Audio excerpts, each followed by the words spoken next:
Thank you so much. Thank you. You know, Sarah Huckabee always says to me, I hate to follow you, but I think she turned the table on me tonight. I want to thank you all for being here and for being involved. Like many of you last week, I watched with horror as the events unfolded in that Pennsylvania field. I saw President Trump, a dear friend, escape death by mere inches, and my thoughts immediately turned to the book of Isaiah that says, "No weapon formed against you shall prosper."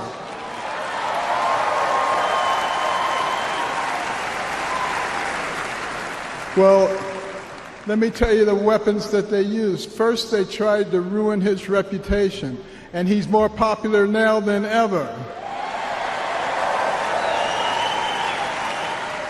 And then they tried to bankrupt him, and he's got more money now than he had before.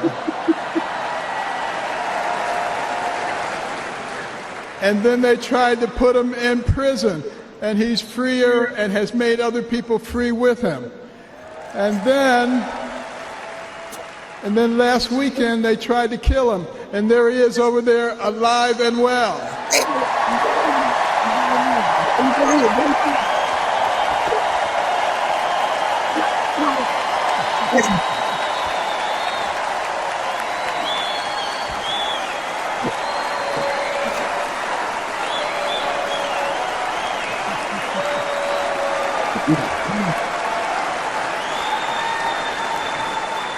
You know, I have no doubt that God lowered a shield of protection over President Trump.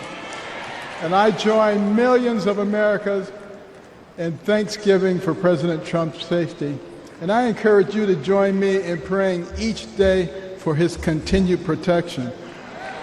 You know, our hearts go out to the victims in the audience. Let's also pray for them and their families. These events have brought unusual clarity to the times we are living in.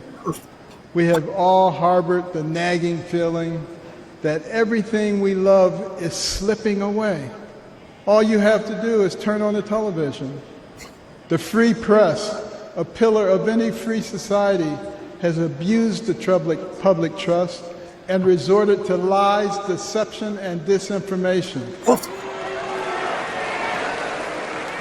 They divide us along lines of race, class, and gender, rather than uniting us around our shared bond as Americans.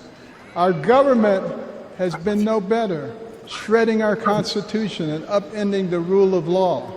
We have a wide open border, a broken education system, and chaos breaking out around the world. And on top of it all, we have a president who, well, if you can't say anything good, don't say anything at all. But ask anyone around the world, what does it mean to be an American? Most will tell you that it means unlimited opportunity, that where you begin in life doesn't dictate where you will end. That's the America I grew up in.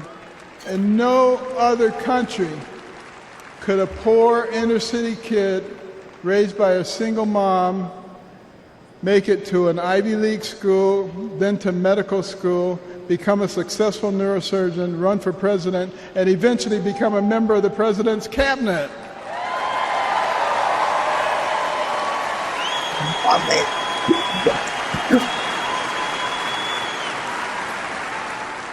You know, and as a member of his cabinet, I had a chance to work closely with him. And I got to tell you, this is a man who is a gift to us as a nation. He is very gifted. He is very smart. He is very compassionate. He cares about people. And I'll tell you, the first time I met him, it was before either of us got into the political arena. And we were at Mar-a-Lago, and someone came up to him and said, "Mr. Trump, Rod Stewart just walked in." And he said, "I don't care. This is Ben Carson."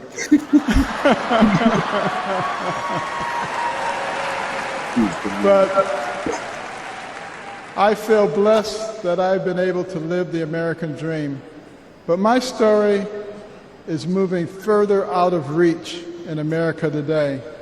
The lessons my mother taught me, like hard work and the value of well-rounded patriotic education and faith in God above all else, are being forced out of the public square. But we're all here today because we know we can bring these things back. By God's grace, we live in a country where the people rule. We have the power to choose the kind of nation we will be and the kind of men and women that will lead us. And today the choice could not be more clear. The most repeated phrase in the Bible is this: do not be afraid, or fear not. It appears 365 times in Scripture, a reminder to live each day with faith, hope, and joy as joyful warriors for Christ.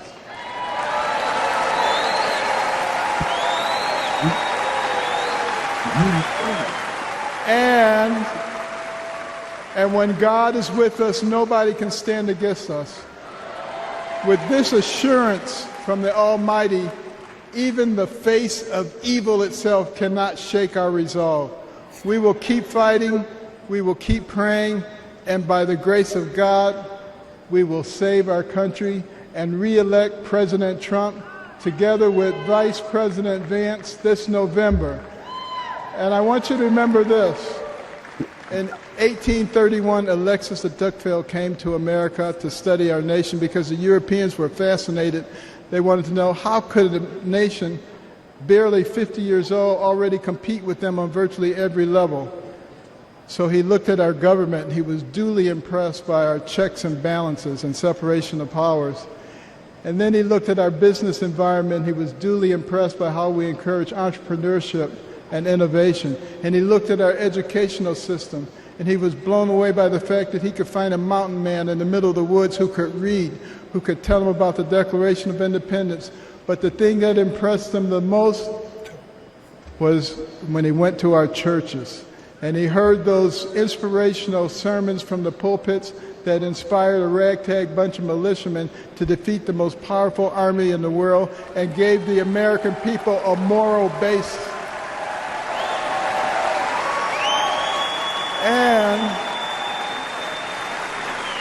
And he concluded his 2-volume set, Democracy in America, with these words. He said, "America is great because America is good. And if America ever ceases to be good, she will cease to be great. It is our job to make America good, and let's do this by re-electing President Trump so we can make America great." Thank you very much.